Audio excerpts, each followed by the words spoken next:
आदाब दोस्तों, मैं हूं मोनी सनवर और आप देख रहे हैं प्रोग्राम हेल्थ और हम।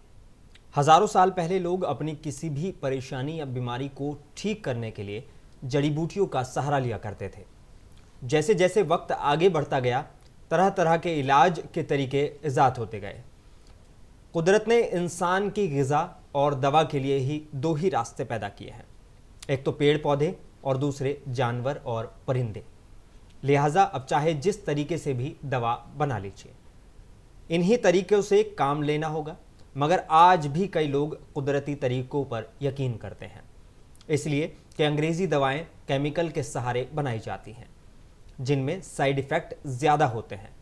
दिलचस्प बात यह है कि यूनानी दवाओं में साइड इफ़ेक्ट बिल्कुल भी नहीं होते और इसलिए दुनिया में आज सबसे ज़्यादा यूनानी दवाओं पर भरोसा किया जा रहा है। यूनानी में कुदरती जड़ी बूटियों से किसी भी बीमारी का इलाज किया जाता है। जैसा कि इसके नाम से जाहिर है, इलाज का ये तरीका यूनान में इजाद हुआ था। फिर ये तरीका अरब, मिस्र, अफ़गानिस्तान, उज़्बेकिस्तान और अफ्रीकी ममालिक में होता हुआ हिंदुस्तान में आया और फिर बहुत जल्द सारी दुनिया में मकबूल हो गया। यूनानी में हमें कई बड़े नाम मिलते हैं, जैसे हिप्पोक्रेटस, हकीम लुकमान, हकीम जालिनूस, हकीम अजमल खान, हकीम मोहम्मद कबीरुद्दीन वगैरह वगैरह। लाखों ऐसे नाम हैं जिन्होंने जड़ी बूटियों के ज़रिए इंसानियत की खिदमत को अंजाम दिया और अपनी ज़िंदगी वक्फ कर दी और अपने पीछे छोड़ गए एक अजीम एहसान। खुशी की बात यह है कि आज मेरे साथ भी एक यूनानी डॉक्टर मौजूद हैं। आप फसद नामी तरीके से कई बीमारियों का इलाज करते हैं, जैसे जल्द की बीमारी, दिल की बीमारी, गुर्दे, ब्लड प्रेशर, मोटापा और शुगर की बीमारी। आज हम जानने की कोशिश करेंगे कि फसद इलाज का तरीका क्या है, फसद किसे कहते हैं और इसके क्या क्या फ़ायदे होते हैं। तो फिर चलिए, देर किस बात की, जनाब डॉक्टर एहसान फारूकी साहब हमारे साथ हैं। आपका इस्तकबाल है हमारे शो में। एहसान फारूकी साहब, जैसे कि हमने लोगों को फसद के बारे में शुरुआत में बताया, आप थोड़ा सा इस पर रोशनी डालिए कि ये फसद आखिर है क्या। जी, अस्सलाम वालेकुम रहमतुल्लाहि वबरकातुहू। मेरा नाम प्रोफेसर मोहम्मद एहसन फ़ारूकी है। मैं चारमीनार हॉस्पिटल, जो कि गवर्नमेंट डिज़ाइन जनरल हॉस्पिटल और तिब्बी कॉलेज के नाम से मशहूर है और हैदराबाद में मक्का मस्जिद और चारमीनार के सामने मौजूद है। ये गवर्नमेंट, स्टेट गवर्नमेंट का एक ऑर्गेनाइजेशन है जहाँ पर मैं प्रोफेसर हूँ, पीजी डिपार्टमेंट ऑफ मेडिसिन यानी मौलियात का। वहाँ हमने पिछले एक सालों से हम फसद के पर काम कर रहे हैं। एक्चुअली इसका जो नाम है फसद नहीं है, फस्द है। सौद जो लिखा जाता है उसके पर जज्म है जी। और इसको विनिसेक्शन भी कहते हैं अंग्रेजी में, और मेडिकल टर्म इसका फ्लीबोटोमी भी है। तो ये आप सुनकर ताज्जुब करेंगे कि मतलब कि 3000 साल कबल ये इलाज किया जाता था और शायद 200 साल कबल तक भी ये मॉडर्न मेडिसिन में, मॉडर्न तरीके इलाज में राइज था। और फर्ज क्या है कि मतलब कि हमारी जो बॉडी होती है, बॉडी में जो प्रोमिनेंट जो वेंस होते हैं, यहाँ से प्रोमिनेंट वेंस होते हैं, तो ये जो वेंस हैं इसका जो ताल्लुक़ है कल्ब से है। कल्ब से होते हुए ये यहाँ से होते हुए यहाँ से आते हैं और वेंस हैं और ये रिटर्न जाते हैं। आर्टरीज, इसको आर्टरी कहते हैं, शराइन कहते हैं, शरियान कहते हैं, और वेंस जो है वरीद कहते हैं। ये जो वरीद है ये यहाँ से जाती है। अब ये जो वरीद है जो जाती है, यहाँ से हम ब्लड लेट आउट करते हैं और खून निकालते हैं हफ्ते में एक बार, 10 दिन में एक बार, और इस तरीके इलाज को फस्द कहते हैं। बड़ा सवाल ये है कि क्योंकि आपने माशाल्लाह जितना बेहतरीन तरीके से समझाया कि फ़स्द क्या है और उसका एक एग्जाम्पल भी आपने हमें देकर समझाया। अब इसका अगर मान लीजिए कि दिल से आपने एक ताल्लुक़ समझाया है, अगर मान लीजिए कि कोई शख्स है जो बीमार है और दिल से उसका दिल का मरीज़ है, किस तरह से आप उसको ट्रीटमेंट करते हैं? सबसे पहले उसकी बीमारी को समझने के लिए आप क्या करते हैं? जी देख, एक तो सबसे पहली इंपॉर्टेंट चीज़ ये है कि यूनानी जो तरीक़े डायग्नोस्टिक वेज है ना, वो सबसे अहम चीज़ जो है पल्स है। और दूसरी चीज़ है कि हम मॉडर्न तरीके इलाज जैसे स्टेथोस्कोप हैं, बीपी एपरेटस हैं, इन्वेस्टिगेशंस हैं, सारी चीज़ें हम क्या करते हैं उसको इम्प्लीमेंट करते हैं। इम्प्लीमेंट करके रोल आउट करते हैं कि ये बंदा किस मर्ज में मुब्तला है। जैसे किसी का ब्लड प्रेशर बढ़ के रहता, तो ब्लड प्रेशर बढ़ के तो इसको फिशारुद्दम खवी कहते हैं और हाइपरटेंशन कहते हैं। और किसी का नब्ज़ जब देखते हैं तो नब्ज़ की रफ्तार 72 होनी चाहिए, किसी की 80 हो जाती है, 100 हो जाती है। अभी कल ही एक मरीज़ की मैं देख रहा था अपने मतलब में, तो वहाँ पर मैंने देखा कि उसकी जो मतलब कि नब्ज़ की रफ्तार है 144 है। तो मतलब कि ये पाल्पिटेशन कहलाएगा, ये एट्रियल फाइब्रिलेशन कहलाएगा, जो मॉडर्न टर्मिनोलॉजी इस्तेमाल हो रही है। क्योंकि मॉडर्न टर्मिनोलॉजी हमें इल्म रखना बहुत ज़रूरी है, क्योंकि अब जो मतलब कि इंटरनेट का पीरियड है, हर आदमी गूगल्स पे सर्च कर रहा है, अपनी बीमारी को भी सर्च कर रहा है, अपने तरीके इलाज को भी सर्च कर रहा है। बहुत से क्वेश्चंस आते हैं जैसे कि आप पूछ रहे हैं। तो अब डायग्नोसिस अगर हो गई, जैसे किसी का बीपी बढ़ के है, तो आपने सुना होगा जब ब्लड प्रेशर जब सडन बढ़ जाता है तो नाक की नक्सीर फूटती है। नक्सीर के माने एपिस्टैक्सिस, नाक से खून का निकलना। और किसी और बंदे को क्या होता है कि पेशाब में खून आ जाता है और खून की मतलब के ठसका लग के खून मुंह से आ जाता है। तो मतलब कि ये जो खून की जो नालियां हैं वो प्रेशर को बर्दाश्त नहीं कर पाती, जिसकी वजह से फट जाती है। और आपने ये भी सुना होगा कि दिमाग के रग फटने की वजह से कोई मरीज फालिज के मर्ज में मुब्तला हो जाता है। जी। अब दिमाग के रग फटे, नाक की रग फटे, या मतलब कि सांस की नाली की रग फटे, ये रग फटना जो है ना वो भी फज्द की एक किस्म है। अच्छा, अगर हमने उससे पहले कब्ल फज्द करवा लिया या कर दिया तो वो टेंशन कम हो जाएगा।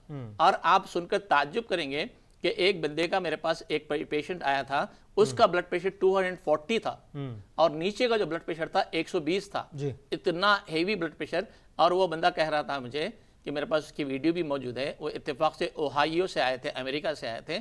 उनको हमने फर्ज किया, 5 मरतबा फर्ज किया, वो इंडिया आए हुए थे। और आप सुनकर ताज्जुब करेंगे कि ही हिमसेल्फ इज सेंडिंग, मतलब कि वो वहां से अमेरिका से यहाँ हैदराबाद पेशेंट सेंड कर रहे हैं, भेज रहे हैं। तो बेहतरीन तरीके इलाज है। लेकिन अनफॉर्चुनेटली बहुत से हुक्मा, बहुत से अतिबा और बहुत से मतलब के डॉक्टर्स ये नहीं जानते मॉडर्न मेडिसिन के अंदर इसका तज़किरा है, लेकिन वो लोग करने से डरते हैं। एक और चीज़ हो भी सकती है कि मतलब कि बगैर किसी दवा के अगर कोई मिल जाए, शिफा मिल जाए, तो हम बहुत सी चीज़ों से बच सकते हैं, जैसे दवाओं के साइड इफेक्ट से। क्योंकि आपने जिक्र किया है ब्लड प्रेशर का लेकर, तो और ब्लड प्रेशर के आप बारे में बता रहे थे कि जो नर्व्स की नाली होती है वो फट जाती है, वो उस प्रेशर को सहन नहीं कर पाती। तो क्या वो फिर अपने आप को आराम से रिट्रीव भी कर लेती है, अपनी पोजीशन में सही जगह पहुंच जाती है अगर वो फटती है तो? और क्या नाक से ही खून आना इसके लिए जरूरी है और मुंह से?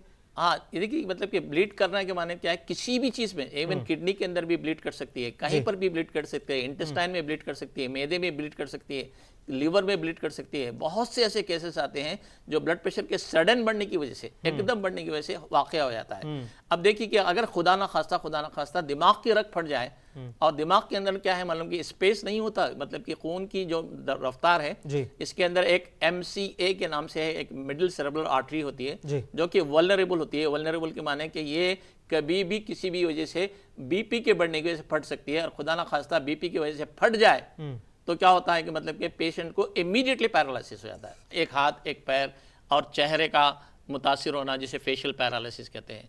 और अल्हम्दुलिल्लाह हम ये सारी चीज़ों को बगैर किसी मतलब कि दवा दिए के बीपी भी कम कर सकते हैं, प्रेशर भी कम कर सकते हैं। और आप सुनकर ताज्जुब करेंगे कि बहुत से मरीज़ मेरे पास ऐसे आ रहे हैं जो OCD, ऑब्सेसिव कंपल्सिव डिसऑर्डर में, मतलब कि जो साइकेट्रिक प्रॉब्लम है, डिप्रेशंस हैं, जिनको मतलब कि रात की नींद नहीं आती और रात तमाम जागते हैं, ऐसे लोगों को मतलब कि फज से बहुत ज़्यादा फ़ायदा हो रहा है। क्योंकि ब्लड प्रेशर एक आम समस्या बन गई है लोगों के लिए अब, और बहुत ज़्यादा लड़कों में, बच्चों में इस तरह के जो अक्सर जो बुजुर्ग में, बूढ़ों में पाई जाती थी, वो अब बिल्कुल नौजवानों में और बच्चों तक में पाई जा रही है। ब्लड प्रेशर बढ़ने की असल वजह क्या है? फिर आप अगर बढ़ता है तो फिर आप इसका ट्रीटमेंट कैसे करते हैं? एक्चुअली मैं डेफिनेशन से मैं आऊँगा। डेफिनेशन है ब्लड प्रेशर का यह है, अंग्रेजी में भी कहूँगा, उर्दू में भी कहूँगा। अंग्रेजी में यह है कि the pressure exerted on the lateral walls of N artery, artery के दीवारों पे जो दबाव पड़ता है खून का, तो उसको ब्लड प्रेशर कहते हैं। ब्लड प्रेशर की बहुत ही सैकड़ों वजह हैं। मतलब ब्लड प्रेशर हाइपरथायराइडिज्म की वजह से बढ़ता है, ब्लड प्रेशर मतलब कि खून में चिकनाई की वजह से बढ़ता है, ब्लड प्रेशर मोटापे की वजह से बढ़ता है, ब्लड प्रेशर रेनल आर्टरी के मतलब कि नैरो, किडनी की आर्टरी के मतलब नैरो होने की वजह से, बारीक होने की वजह से बढ़ता है। तो सो मेनी कॉजेज। एक पल्मोनरी हाइपरटेंशन कहलाता है, एक मतलब कि खल्ब की वजह से, खल्ब की शराइन की वजह से बढ़ता है। आपने सुना होगा करोनरी आर्टरी ब्लॉक हो गई, क्यों ब्लॉक हो गई? खून की चिकनाई की वजह से ब्लॉक हो गई, तो उसकी वजह से बीपी बढ़ेगा। अब बीपी जो है ना, मतलब कि आप ये, और एक चीज ये है कि आजकल की जो जनरेशन, न्यू जनरेशन में ब्लड प्रेशर आ रहा है, उसकी एक ही वजह है जंक फूड। और दूसरी है, मैंने एक छोटा सा निमोनिक बनाया था। निमोनिक के माने क्या है कि ऐसे मतलब की चीज़ें जो आसानी से याद रह जाएं, क्योंकि मैं प्रोफेसर भी हूँ तो टीच भी करता हूँ, तो बच्चों को, स्टूडेंट्स को समझाने के लिए तो सोजा के नाम से मैंने निमोनिक बनाया। सोजा के माने SOJA। ठीक है। अब आप सुन लीजिए, बहुत आम, बहुत ही अहम बात कह रहा हूँ मैं, आवाम के लिए कह रहा हूँ। सेडेंट्री लाइफ स्टाइल, मतलब कि आप खाए बैठे आराम करें। पहले के ज़माने में बीपी क्यों नहीं होता था? हो भी गया तो किसी को बीपी हो भी गया तो पूरे सैकड़ों में एक को बीपी रहता था, और ख़ास तौर से पूरा गांव उनको जाके दिखता था। अब आज क्या है, हर घर में 4 लोगों को बीपी है जी। तो मतलब क्या है, हमारी लाइफ स्टाइल क्या है, डिसऑर्डर से ये लाइफ स्टाइल ऐसी हो गई, खाना खाए आराम कर लिए, चलने के लिए हमारा हम या तो वक्त नहीं है यहाँ पास, या तो हम नहीं चाहते, ना वॉकिंग हो रही है हमारे से, तो सेडेंट्री लाइफ स्टाइल। दूसरी है ओबेसिटी। ओबेसिटी ये है कि मतलब कि मैं अक्सर देख रहा हूँ मैंने हमारे फैमिलीज़ के अंदर और हमारे अतराफ व अकनाफ में कि माएँ अपने बच्चों को स्कूल भेजते हुए एक बर्गर देती है, एक कोक देती है, उसके बाद बच्चे स्कूल चले जाते हैं। स्कूल के अंदर भी खाना जो होता है रेडीमेड खाना बच्चे खरीद के खाते हैं। तो ये क्या है, ओबेसिटी की वजह बनता है। और ओबेसिटी की वजह से क्या होता है कि मतलब कि जिस्म के अंदर कोलेस्ट्रॉल बढ़ जाता है, और जिसकी वजह से लीवर है, जैसे फैटी लीवर है, क़ल्ब की बीमारियाँ हैं, वक्त से पहले बाल का झड़ जाना है, वक्त से पहले मतलब कि साइकेट्रिक प्रॉब्लम आना है, वक्त से पहले डिप्रेशन का आना है, और वक्त से पहले एज का मतलब कि आप यूँ समझो कि 25-30 साल का रहेगा, दिखेगा 45-50 का। तो ओबेसिटी है। जंक फूड्स हैं। अब जंक फूड के बारे में क्या है कि जितने भी बेकरी आइटम्स हैं, जितने भी बेकरी आइटम है, ब्रेड से लेके हर चीज़, बर्गर से पिज़्ज़ा से, आप मैं ये कहना चाह रहा हूँ, मैं आवाम से सवाल कर रहा हूँ कि ये क्या बर्गर और पिज़्ज़ा हमारी सेहत के लिए फ़ायदेमंद है? क्या डबल रिफाइंड ऑयल हमारी सेहत के लिए फ़ायदेमंद है? क्या शक्कर की बनी हुई चीज़ें हमारी सेहत के लिए फ़ायदेमंद है? कतई नहीं है। इसलिए नहीं है कि मतलब कि ये हमारी क्या करती है, हमारी फैट डिपोज रहते हैं, वो इसके अंदर लीवर के अंदर जमा होती है, फैटी लीवर कहलाता है, किडनी में जमा हो जाती है, उसके बाद मसल्स में जमा हो जाती है, और इसकी वजह से क्या होता है कि मतलब कि ऐसी बीमारियां पैदा हो रही हैं कि अनफॉर्चुनेटली हम उसकी बीमारियों से बाहर भी नहीं निकल पाते। तो जंक फूड SOJ हो गया। ए से एडल्ट्रेशन। आप सुनकर ये करेंगे कि अल्लाह ताला हमें हराम चीज़ों से और मतलब कि अडल्ट्रेटेड फूड से बचाए। हर एक निवाले के अंदर हमारा अडल्ट्रेटेड फूड हमारे पेट में जा रहा है। चावल ले लीजिए अडल्ट्रेटेड, गेहूं ले लीजिए अडल्ट्रेटेड, शुगर ले लीजिए अडल्ट्रेटेड, हर चीज़ अडल्ट्रेटेड है मार्केट के अंदर। अब आप सुनकर ताज्जुब करेंगे, हमारे बच्चे छोटे छोटे जो बच्चे हैं 2 साल के 2.5 साल के, जाते हैं दुकान से मतलब कि 2 रुपये की पैकेट लाते हैं, 3 रुपये की पैकेट लाते हैं, वो लेस बोलता है, वो बोलता है, उसके ऊपर आप यकीन नहीं करेंगे। मैं नहीं कहना चाहूँगा कोई भी ये चीज़ के बारे में, क्योंकि कंपनीज हैं, मैं उनके खिलाफ नहीं कहना चाहूँगा, लेकिन एक बात यह है कि ये जो चीज़ें हैं मतलब कि इसके ऊपर जो साल्ट डाला जाता है, इसके ऊपर जो मिर्ची डाली जाती है, ये कार्सिनोजन होते हैं, और इसकी वजह से बच्चे जो है ना अपनी डाइट कम कर दे रहे हैं, घर की चीज़ें नहीं खा रहे हैं, दूध नहीं पी रहे हैं, जिसकी वजह से वीकनेस पैदा होती है। क्योंकि हम ऐसी बीमारी के बारे में बात कर रहे हैं जो अभी बिल्कुल कॉमन चीज़ें हो गई हैं। आपने बीच में शुगर का भी जिक्र किया, तो शुगर के पर भी थोड़ी सी रोशनी डाल दीजिए कि इसमें आप किस तरह से इलाज करते हैं। थोड़ा सा ये भी बताएं कि आपने ये तो बता दिया कि हमने ये सोजा वाला जो आपने बताया है, ये वाकई मुझे लगता है कि लोगों को बहुत इफेक्ट करेगा, अट्रैक्ट करेगा, लोग समझेंगे इस सारी चीज़ों को।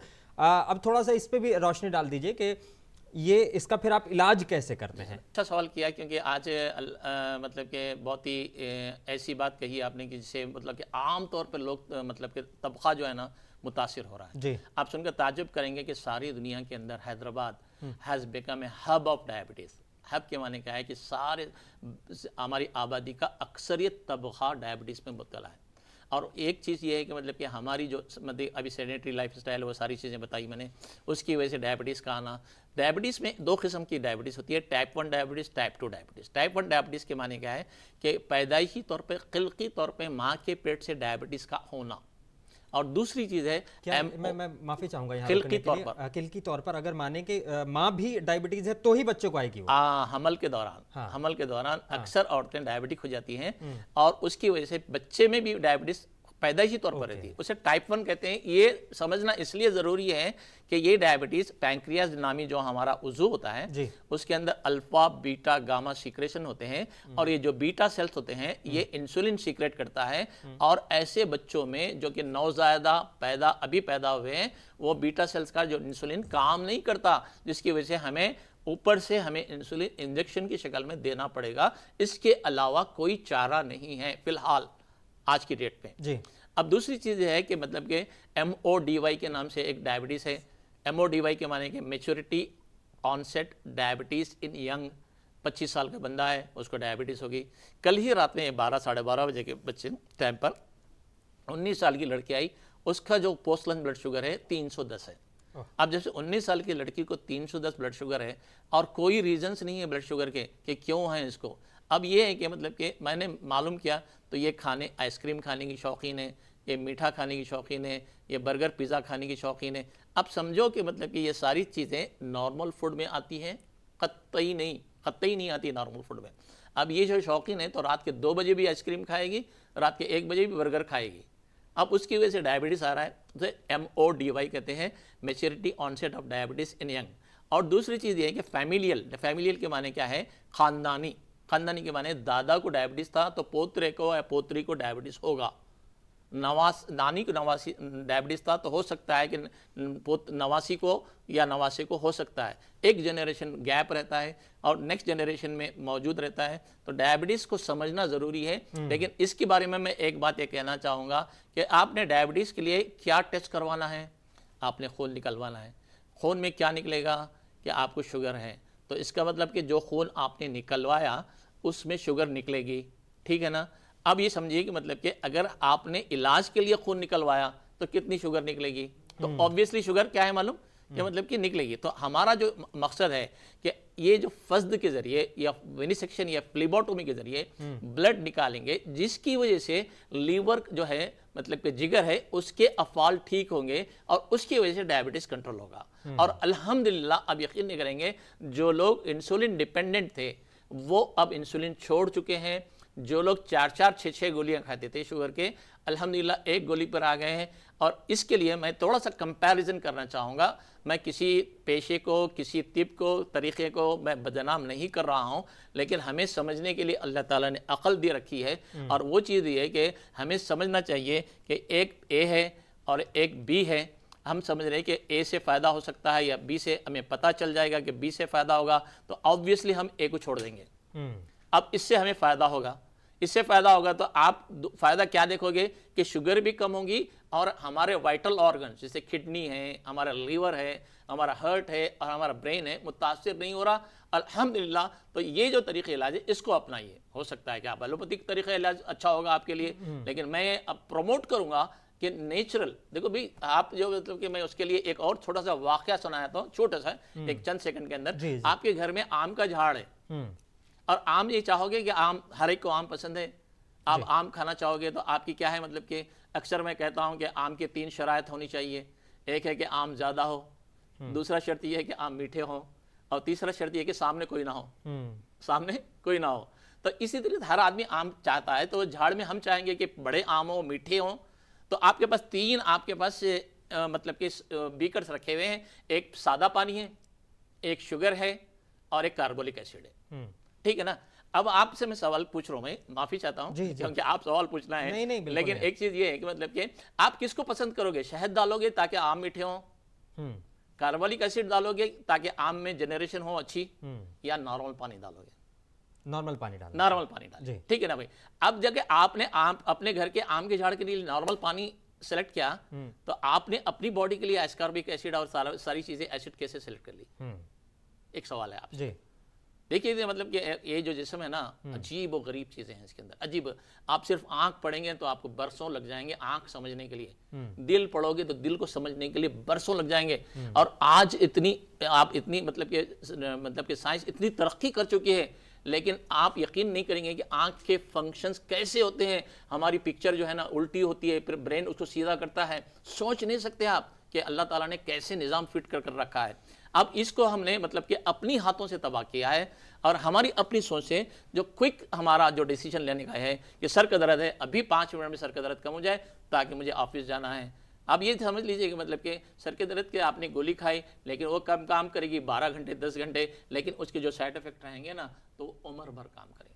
तो ये थोड़ा सा अपनी सेहत के लिए, थोड़ा सा हमारा एक काउंसलिंग जो होती है, एक काउंसलर जो होता है, एक हकीम जो होता है, एक तबीब जो होता है, वो आपकी सेहत के बारे में सही जान सकता है, सही बोल सकता है। इसलिए अपनी बीमारी के लिए थोड़ा सा वक्त दें, समझें और सही इलाज करने की कोशिश करें। उसमें एक बहुत बड़ी बीमारी शुगर की है। अभी मैं कल ही मेरे एक आर्टिकल आया था अखबार में, और उसके अंदर मैंने लिखा था कि शुगर के जो फोड़ों की वजह से पैर काटा जा रहा है और हर 6 मिनट में इंडिया के अंदर एक पैर काटा जा रहा है। आप सुनकर ताज्जुब करेंगे कि पैर काट दिया जाता है। अभी एक फोटो मेरे पास आई थी, दोनों पैर काले हो चुके हैं और दोनों शुगर की वजह से, और दोनों पैरों को घुटने के ऊपर से काटना है। एक लेडी है, अब सोचिए कि मतलब कि अगर दोनों पैर ऊपर से काट दिए गए तो उसकी अपनी ज़िंदगी कैसे बसर होगी।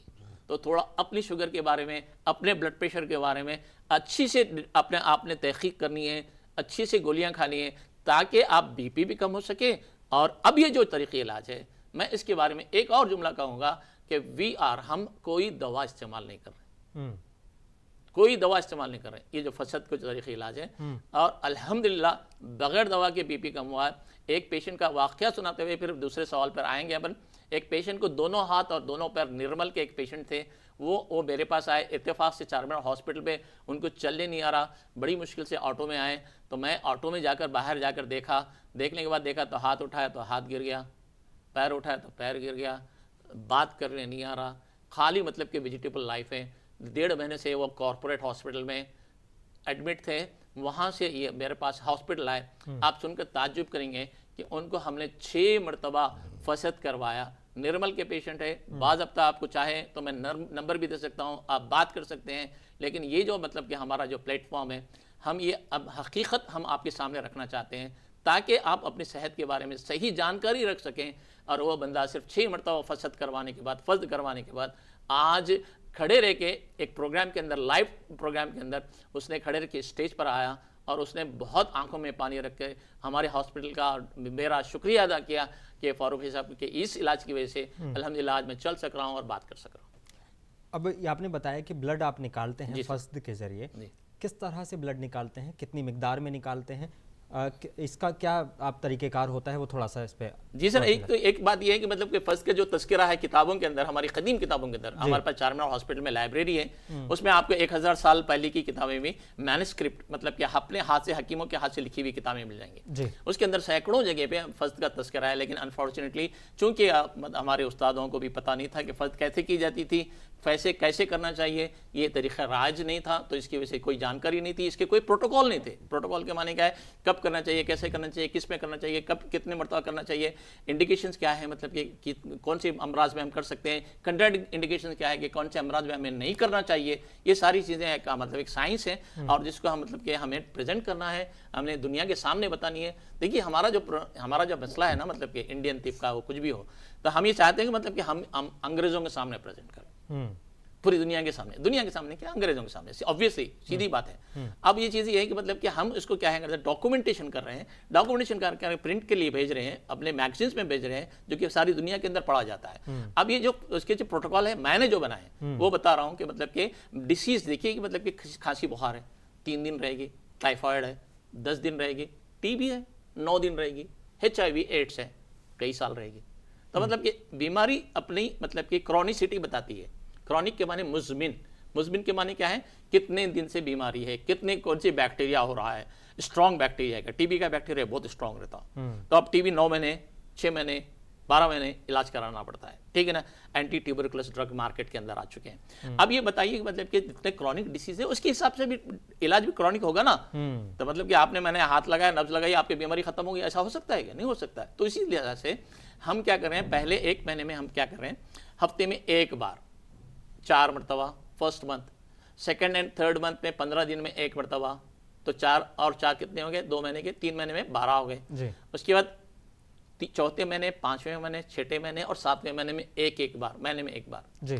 अब देखिए कि मतलब कि मरीज को कोई दवा खानी नहीं है ना, खाली उसका ब्लड लेट आउट करना है, और लेट आउट एक टाइम में हम 100 ml निकालते हैं। और आप सुनकर ताज्जुब करेंगे कि यूनानी में कॉन्सेप्ट है, और कॉन्सेप्ट ये है कि खून, बलगम, सफरा, सौदा, मतलब कि ये हमारे कॉन्सेप्ट है। इसको मतलब कि हम क्या करते हैं, मतलब कि हमारे जिस्म के अंदर जो खून होता है, तो ये अखलात कहलाते हैं। क्या कहलाते हैं? अखलात, खिल्त। तो ये जो है ना हमारी बॉडी के अंदर डोमिनेंस होने से, जैसे किसी को खांसी है तो बलगम की वजह से होगी, किसी को पैरालिसिस है तो वह बलगम की वजह से होगी, किसी को सफरावी बुखार है, तेज बुखार है 104 105 है, सफरा की वजह से होगी, किसी को पेशाब में जलन है, सफरा की वजह से होगी, किसी को बसूर है, बसूर के माने फुंसियाँ आ गई, सफरा की वजह से होगी, कोई मोटा है बलगम की वजह से होगी, कोई दुबला छर्रा है एकदम बारीक दुबला पतला है, वो मतलब कि सफ़रा बोलते हैं ना, अक्सर अपने घरों के अंदर औरतें बोलती हैं, बूढ़ी औरतें बोलती हैं तेरे को खून कम सफ़रा ज़्यादा है, खून कम सफ़रा ज़्यादा है। इसका माने क्या है कि हमारी बॉडी के अंदर ये सारी चीज़ें रहती है।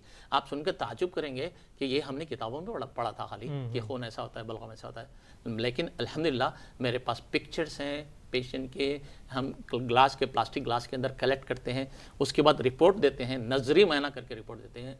अल्हम्दुलिल्लाह 100% मतलब कि पेशेंट के सही मतलब के अलामात उस खून के अंदर ज़ाहिर हो जाते हैं। खून अगर है तो लाल कलर का रहेगा, बलगम अगर है तो सफ़ेद रंग का रहेगा, और सफ़रा रहे तो येलो कलर का रहेगा, और सौदा अगर रहे तो ब्लैक कलर का रहेगा, और खून ज़ाहिर कर रहा है। और फ़ज्द के ज़रिए अल्हम्दुलिल्लाह सारे आलम के अंदर धूम मची हुई है कि कैसे ज़ाहिर हो रहा है इसके अंदर, और ये सारे के सारे अखलाक ज़ाहिर हो रहे हैं अल्हम्दुलिल्लाह।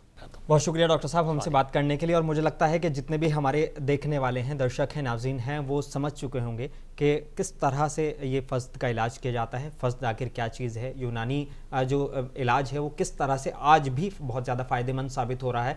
और हेल्थ और हम के जो ये मुनसिफ का प्रोग्राम है, इसका मकसद ही असल में ये है कि हम नाज़रीन जो हमारे देखने वाले हैं, जो हमारे दर्शक हैं, वो ये समझ सकें कि सही तरीका क्या है, कोई सी भी बीमारी जो हो रही है उसका सही इलाज क्या है, किन लोगों से सही आप मिलेंगे तो आपको सही फ़ायदा हो सकता है। यही मुनसिफ टीवी का भी मकसद है और हमारा भी यही मकसद है।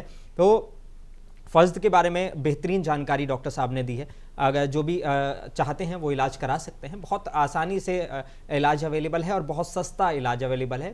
बार बार इधर उधर भागने से बेहतर है कि एक जगह टिककर अच्छा और सस्ता इलाज करा लिया जाए। अपने मेज़बान मुनीस अनवर को दीजिए इजाज़त। आप बने रहिए मुनसिफ टीवी के साथ।